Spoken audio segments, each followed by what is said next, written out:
Hi, my name is John Crabb, and I'll be talking about the importance of hope in the Shawshank Redemption. Um, I just want to go ahead and say that before doing this paper and this presentation, I had never seen the Shawshank Redemption before, and I honestly feel like I couldn't have picked a better movie to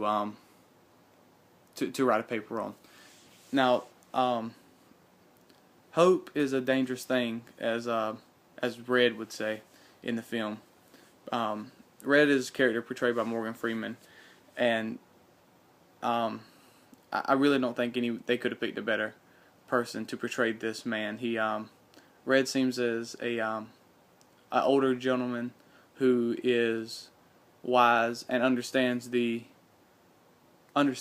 prison and how it works, but doesn't quite understand the outside world. While Andy is the quite opposite, which really makes these two connect in a way that that most viewers can understand. Now,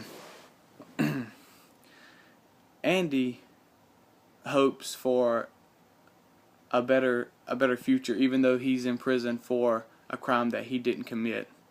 I mean, most people that would be in prison for a crime they didn't commit would just crawl up in a corner and die.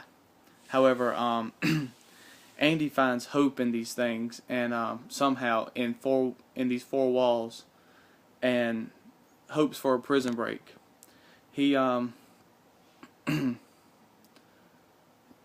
he lives every day in prison for something that he didn't even do, but somehow musters up the courage and the hope to go forth and make his dreams come true, even though he's incarcerated. Now, Red is quite the opposite. He believes that hope is a dangerous thing, like I said before. He believes that if a man hopes too much, that he will just be crushed by his own dreams. Because even though Red didn't see this, Brooks Conrad, an older gentleman in the movie who is released from prison, he goes back into the world, and he hopes that things will be just like they are, and he hopes that life will continue, but he is further from the truth. Brooks became what Red would call institutionalized, which he became used to the aspects of prison and the ways of prison, and he wasn't able to adapt to everyday life. And so Brooks sadly took his own life. Now, there are many different aspects to this movie. The mise en scene of this film is greatly depicted in this film. The lighting and the scenery and the setting all are so gloomy, and the costumes are so gloomy and so dark that it seems that it takes away all the hope and the dreams of these inmates. And for most of the inmates it does.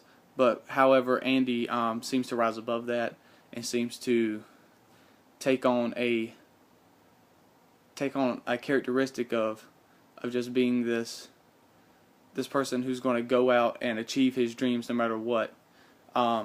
Which leads me to our next thing. Andy's saying of "get busy living or get busy dying."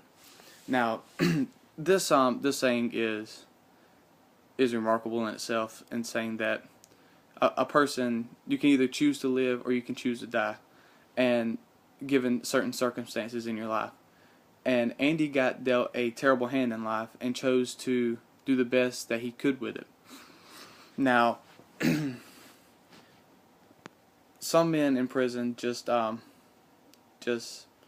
crawl up and die, like they chose to die because of the card they got dealt. But Andy made the best out of a bad situation. He made the best out of the worst situation, honestly. And he got rewarded for it in the end. Although his life didn't go back to the way it was, because it couldn't. He hoped for greater things, and even though hope was a dangerous thing in this film and in Andy's life, he somehow managed to go out and do it. Now, Red and Andy come from different classes of people.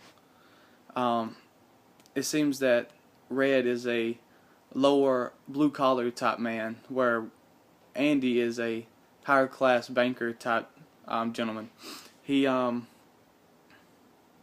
although they do come from different aspects of life, one being a white community, one being a black community, which in the 1940s was unheard of two people from different races becoming such close friends due to segregation and whatnot. These gentlemen seem to grow closer, and it seems to be stronger than a friendship. It's like a brotherhood, honestly, and they truly take on the